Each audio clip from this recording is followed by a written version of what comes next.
Hello students, I am Dr. P.C.Kambodia, Associate Professor in the Department of English, BSR Government Arts College, Alwar, Rajasthan. This video is for the students of B.A. Part 2 English Literature, paper 1, Poetry and Drama. In this video, we discuss the poem An Old Woman by Arun Kolatkar. Arun Kolatkar was born in 1932 in Kolhapur in Maharashtra. He composes poems in Marathi and translates them in English.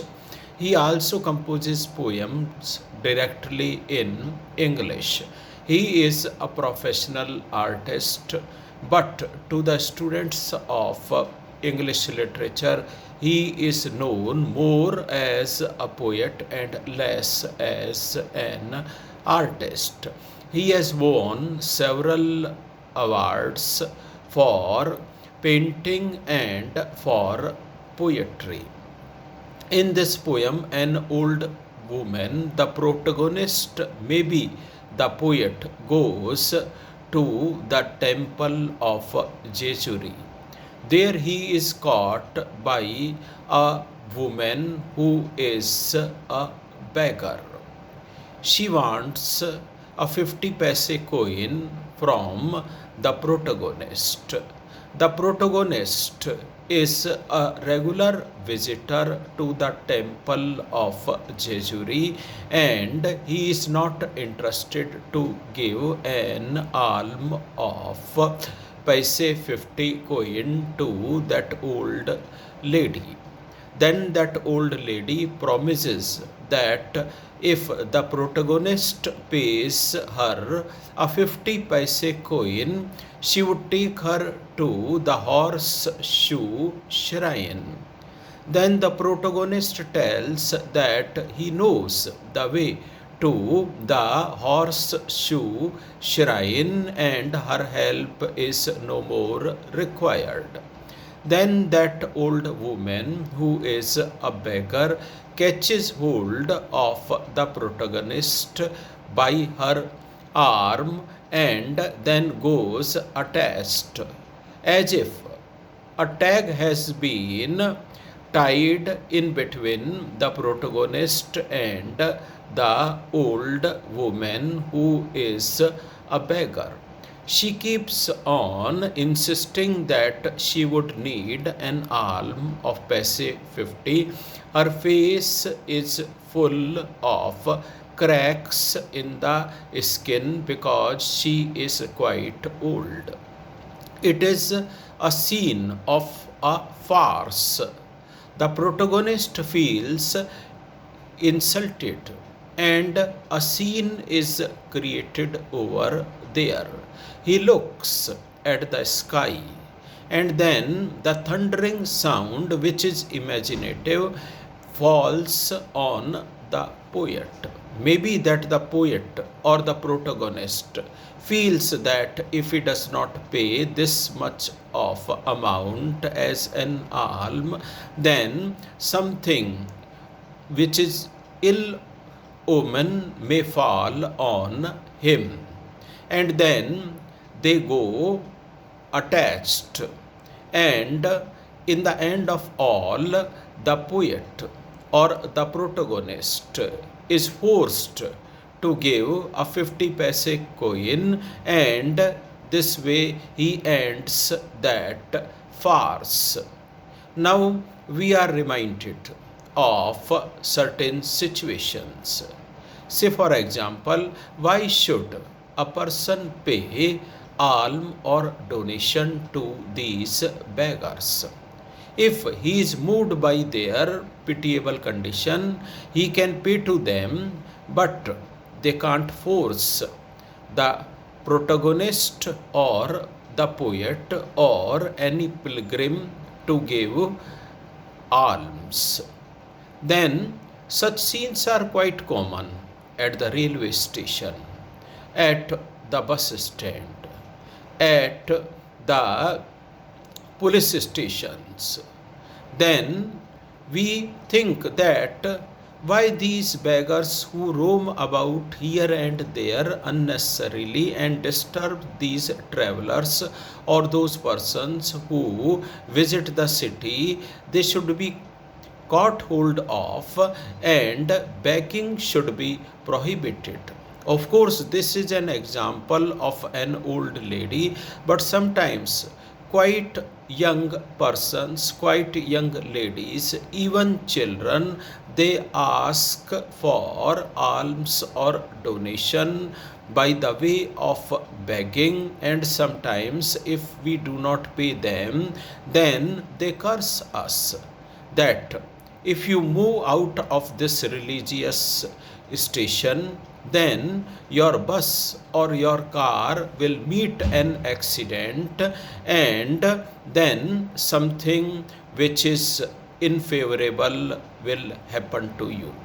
They spoil the entire pleasure of the pilgrimage or entire pleasure of the journey. So such persons who are beggars should be caught hold of and begging should be prohibited.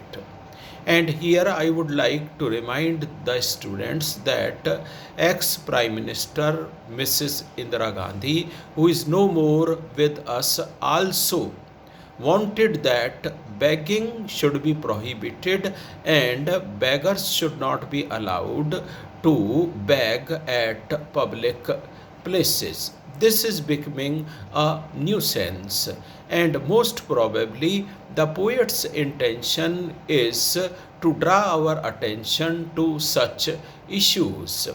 Then we come to the next poem by the same poet, and the poem is The Bus.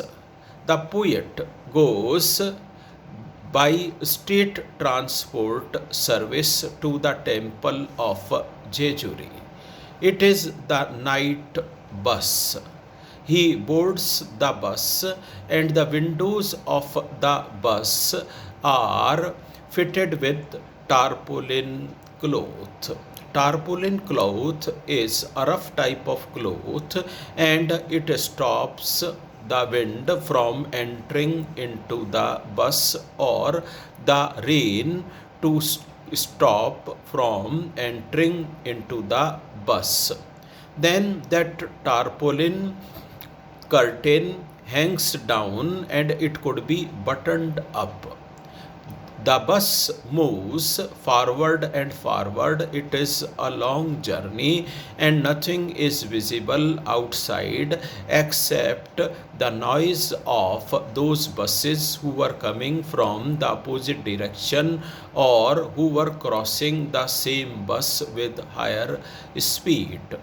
The scene that the poet can look in dim light is of his own face that was divided when he looked at the pair of spectacles which were worn by the next passenger who was sitting at the next seat.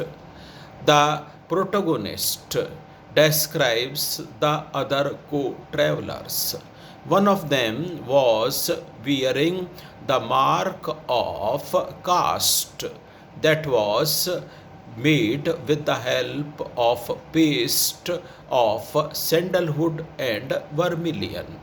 Most probably that man could have been the Brahmin because of the mark that was at the forehead of that person. He was also going to the temple of Jejuri.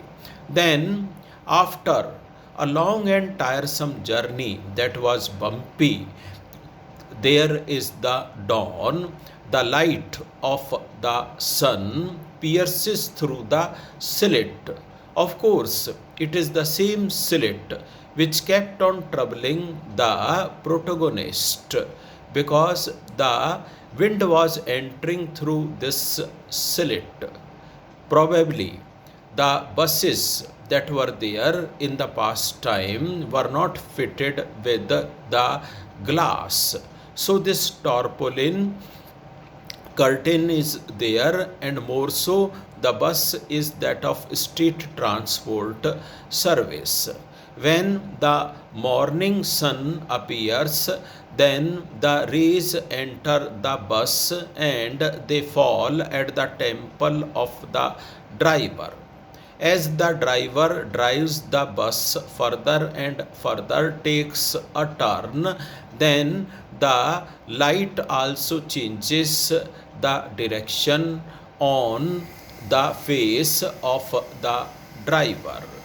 At the end, the travelers they get down out of the bus, and this troublesome journey is remembered by the protagonist, and the protagonist thereafter gives an account of the same.